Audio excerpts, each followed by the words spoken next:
नमस्ते बच्चों। मैं बहुत दिनों बाद आपके सामने एक कोई टॉपिक लेके आई हूँ और इसकी एक वजह है। वजह ये है कि आप पढ़ते नहीं हैं। मुझे किसी भी चीज़ का रिस्पॉन्स आप नहीं देते कि भाई हमने पढ़ा है, समझ में आया नहीं आया। बच्चों, अगर आपको समझ में नहीं आता है तो आप मुझे कमेंट सेक्शन में लिख के बताइए। मैं उसी टॉपिक को वापस से पढ़ाऊँगी आपको। जब तक भाई मेरा पढ़ाने का मतलब क्या रहा, अगर आपको समझ में नहीं आया तो मैं तब तक आपको रिवाइज़ कराऊँगी जब तक आपको कोई चीज़ समझ में नहीं आएगी। इसलिए टॉपिक देखिए और उसके बाद मुझे कमेंट करके फीडबैक दीजिए कि आपको टॉपिक समझ में आया या नहीं आया। अब आज आपके सामने एक फिर नया टॉपिक लेके आई हूँ और ये आपके बोर्ड एग्जाम में 5 नंबर का रहता है और बहुत आसान है। आसान कैसे है? इसमें आपको चित्र दिया गया है, आपको चित्र देख के लाइनें लिखनी है।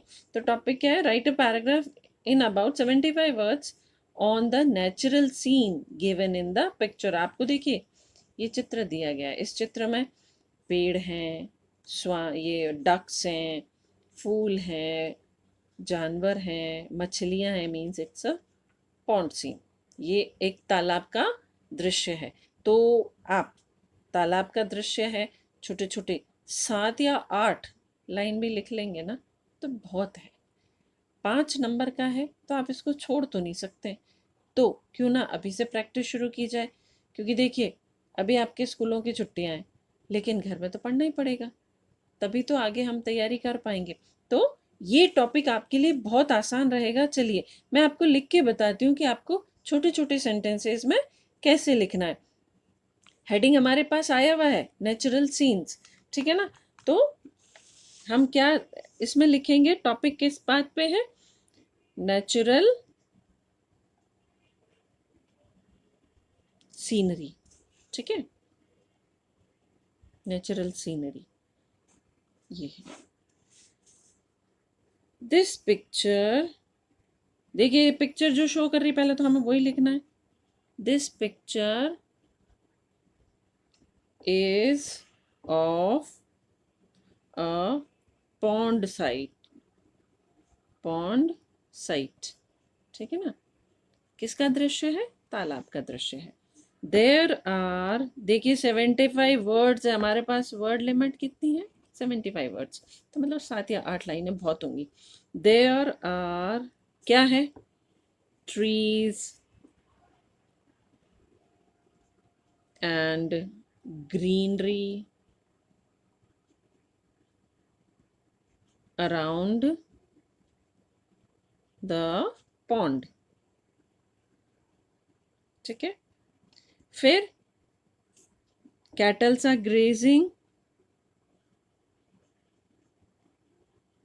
कैटल्स आर ग्रेजिंग, जानवर घास खा रहे हैं, चर रहे हैं। Near the pond there are ducks in the pond, fishes are also there in the pond, ठीक है। फिशेस हो गई, स्वान हो गए, अब क्या बच रहा है? Lotuses. We can see lotuses also there in the pond, ठीक है। तो ऑलमोस्ट ये 6 से 7 लाइनें हमारी हो गई हैं। इसके अलावा अगर आप कोई स्पेशल चीज लिखना चाहें, you can also right that, ठीक है। I hope you can see this and can write complete. Okay, अभी आपको पूरा दिख रहा होगा, ठीक है। अब एक इसका फाइनल हम लिख लेते हैं कि this is very pleasant scene, ठीक है। ऑलमोस्ट डन है हमारा। I love this type of scene.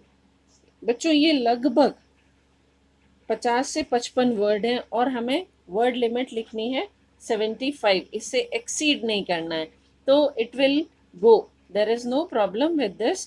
तो आप चाहें तो एक दो लाइन अपनी मर्जी से और लिख सकते हैं, but this is sufficient for you. और ये आपके कितने मार्क्स का क्वेश्चन रहता है? 5 मार्क्स का। सो बच्चों प्रैक्टिस कीजिए, इसको लर्न कर लीजिएगा। इसी तरह के ज़्यादा से ज़्यादा मैं प्रैक्टिस करवाऊंगी आपको। हमारे देखिए सीन है और उसी को हमें डिस्क्राइब करना है, so it's very easy. Okay बच्चों, बाय।